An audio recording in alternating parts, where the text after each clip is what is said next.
That's when the magic happens. When we listen and then we act, the magic happens.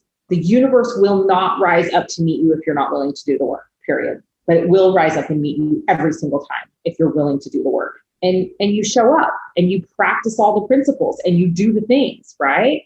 Alignment is becoming an energetic match for the thing that you desire.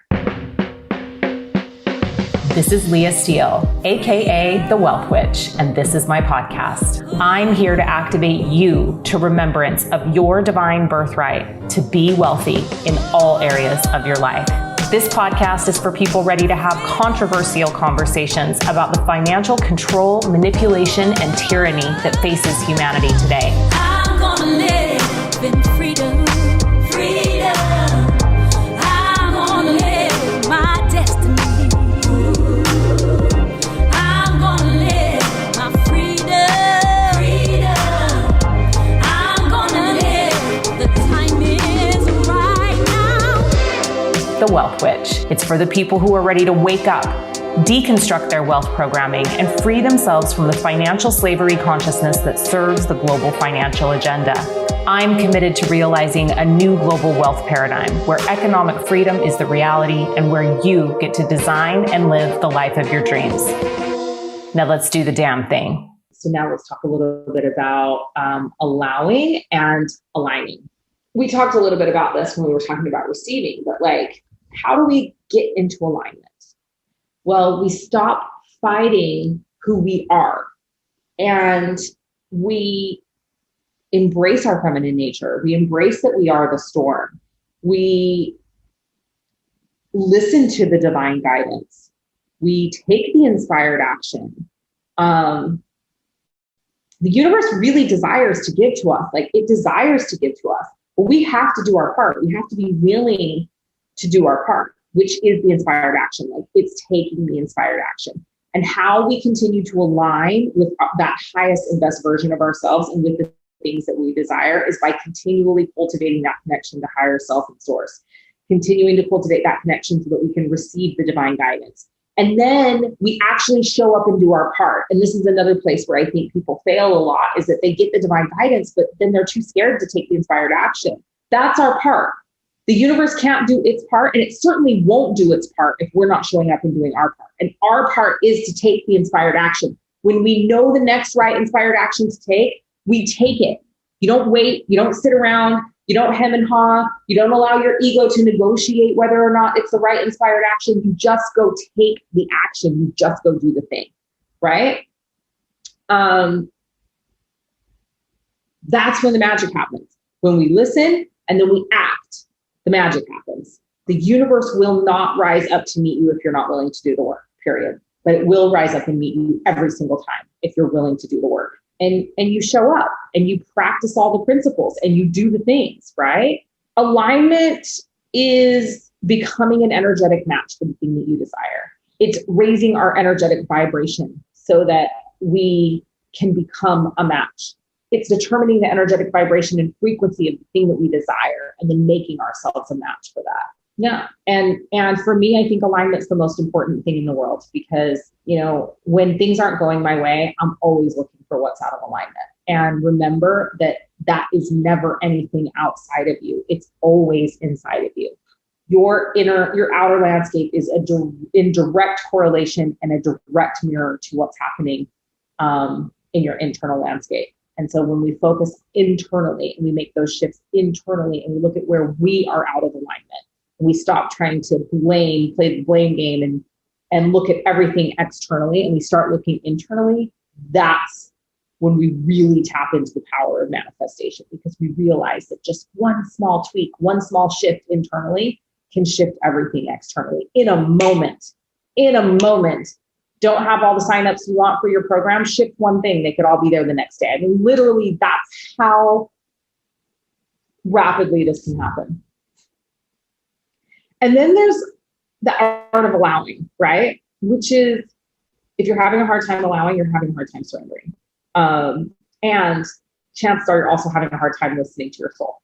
And you're operating primarily in an energy that's not serving you. And so when you begin to shift back into your authentic energy and the energy that's true to you, whatever that balance is of masculine, feminine, right? You'll find it easier to hear your soul, say yes to your soul, and be in less resistance to receiving the guidance and to taking the inspired action. It's about belief and intention. All of this is about belief and intention. Manifestation is simply the belief that you can create something and the intention that you will, and then accessing that quantum field, which all of you should be able to do easily now that you've done the 12 and 13 clear in Ouroboros. But it's consistent practice of these concepts. It's consistent practice of these things. Bringing yourself back into alignment, deciding that you want the thing, practicing staying in a state of receiving, allowing things to come to fruition, aligning yourself with your highest and best good, and detaching from the outcome. Like, it is continual practicing of these concepts that makes all the difference. So I want to definitely give you guys some opportunity now. That's sort of the content that I wanted to cover. And I want to give you guys an opportunity now to really talk to me about anything. It can be anything. It doesn't have to be about the stuff we just talked about. It can be about, anything that's come up since Ouroboros has wrapped. It can be about things in your generational clears. I'm really open to chatting about whatever. And you can put the comments in here, or you're welcome to come on and talk to me one-on-one.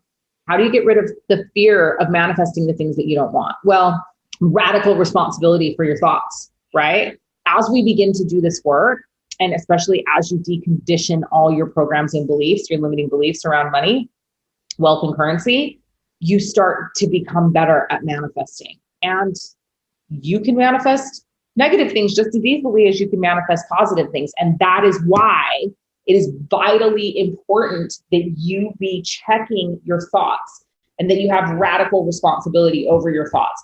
And it doesn't mean if you have a bad thought, you need to be oh my God. And the other thing is, don't bypass it. Don't push it away. When you're having negative thoughts, don't suppress them. Don't repress them. Don't pretend like they're not happening.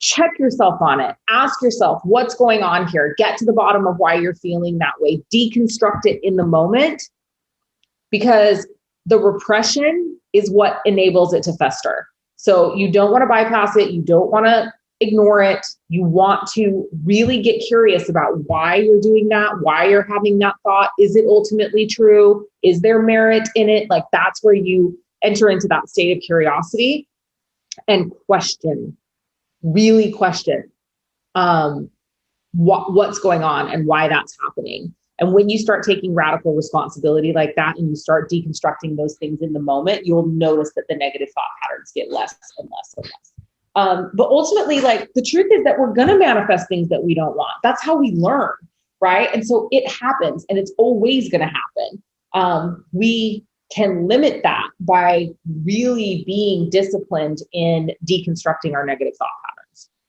Can you talk about what you do to tap into your goddess energy? Really embracing the goddess within to receive. Oh goodness. I don't know that I intentionally tap into my goddess energy to receive. I know that when I'm practicing self-care and radical self-responsibility and accountability, I am keeping my aura attractive and I'm doing all the things that I need to do to take care of myself, that I am able to stay in a state of receivership. And that, yeah. And, I guess when it comes to goddess energy stuff, I love getting my hair done. I love going for massage. I love getting my nails done. I do all of those things, that make me feel abundant and prosperous. And I mean, perhaps they make me feel feminine as well. I'm really I'm in an interesting place right now where I'm really playing around with what the programming and conditioning is actually around feminine and masculine energy. Because I think a lot of what we believe is bullshit. So I'm in an internal process around what's masculine and what's feminine. So I don't know that I'm in the state to answer things about goddess energy. But how I tap into my goddess and God energy is Yeah, by keeping my aura attractive and making sure that I'm practicing radical self-responsibility and self-care. How do you counter distracting energy from your partner who is also working on themselves? But the programming of being mother-wife has you taking on their healing, even when they're not asking you to. Well, this is the thing, right? This is what we talked about at the beginning of this call. You have to start looking at where are you. Look, like we have been given payoffs for generations for our savior complexes and our martyrdom complexes. And it's one of the hardest things for us to look at because we have been given really big payoffs and we're literally taught that to be a good wife and a good mother means that we sacrifice everything.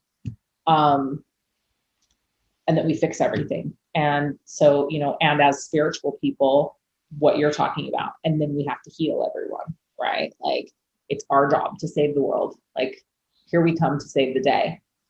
So I would just suggest that every time you start to get into the place where you feel like you need to save or you need to be a martyr or you need to heal, that you really check yourself and be like, okay, what's this about? And am I handling all my own shit right now?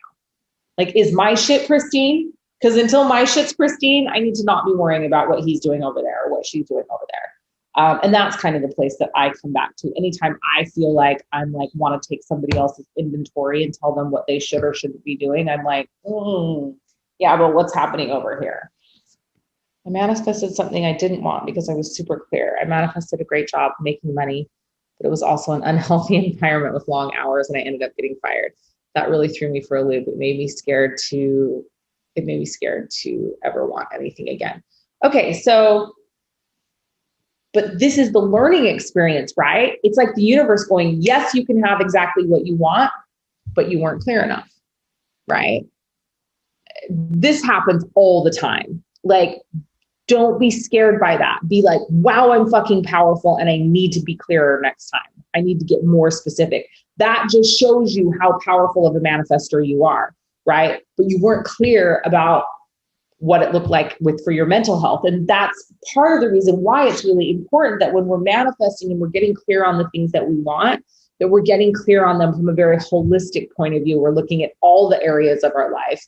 And then as women also, we're looking at how it's going to positively impact us, our family, our significant other, our family, our extended family, our community, our friends, our extended community, and ultimately the world and the planet. I'm wondering how you sell your programs without getting on consults or in conversations with people. I end up on 5 to 6 consults a week and it's draining my cup.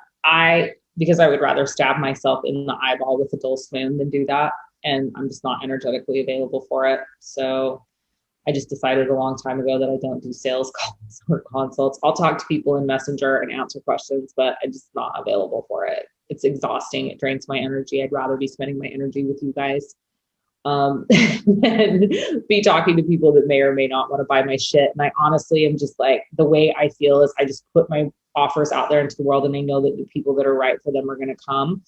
And then I'm literally just like, if it's aligned for you, you already know it's aligned. And I'm talking about it enough in all the places that you should know if it's aligned.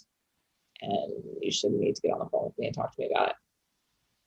But I also, if I have a program, like I'm selling Becoming Immortal right now through Messenger or messages. And so I send like a pre-qualifying message and then they respond back with some answers to some questions. And then I send back another message and then they fill out an application. And then it just requires very little of my time on the front end to get them qualified and for them to really like understand and feel if like it's something that they want and something that they desire. And then if they have a couple questions, they can message me in Messenger or whatever messaging app to ask me. But yeah, I'm not here for it. How do we take the pressure off while incorporating this and stay in a state of flow? You decide, right? So it is just practicing these principles over and over and over on repeat. And it's not always easy, like we all have times when we are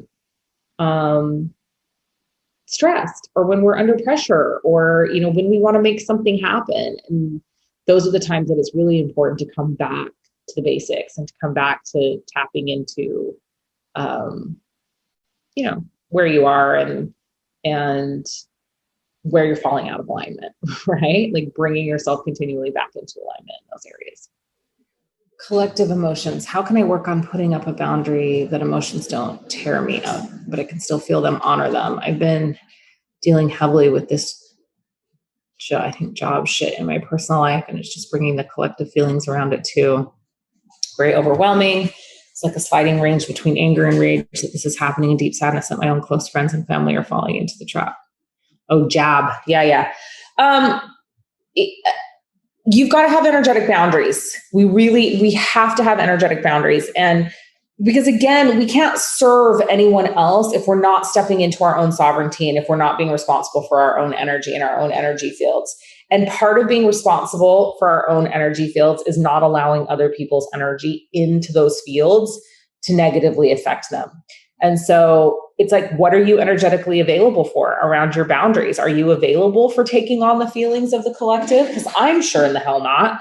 Like we can be empaths and empathic and have empathy for people and not have to have it rip us apart. So ask yourself what you're energetically available for. So the question about manifesting multiple big goals at once, I don't do that because I don't believe that. I mean, I'm sure somebody can do it.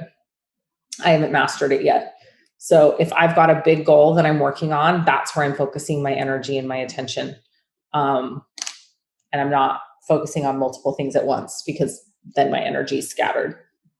Yeah, it's been amazing. This has been an epic journey with you guys. This is the last thing. I can't believe it. Well, until you all come back. Mwah. That's a wrap. I hope you enjoyed the show. Make sure to connect with me on social media and reach out. I love hearing from you. And if you want more of me, real, raw, and uncensored, make sure to join the Wealth Witch Telegram channel. It's my free channel where I share all of my random daily musings as well as the information that I feel like is important and pertinent to my community. We've put a link to the Telegram channel in the show notes, so make sure to come join us over there if that intrigues you. Remember, wealth is a mindset, and you are the most powerful creator in your reality. Until next time, this is the Wealth Witch signing off. I'm gonna live the time.